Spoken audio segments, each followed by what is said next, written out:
Em relação ao overbite, o overbite a gente faz assim.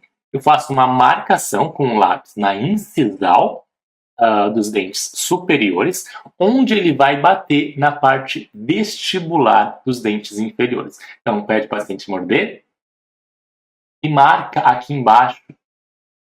Ao marcar ali embaixo, o paciente vai ter a marcação, o paciente abre a boca e eu meço essa distância que está em preto do meu lápis até a incisal.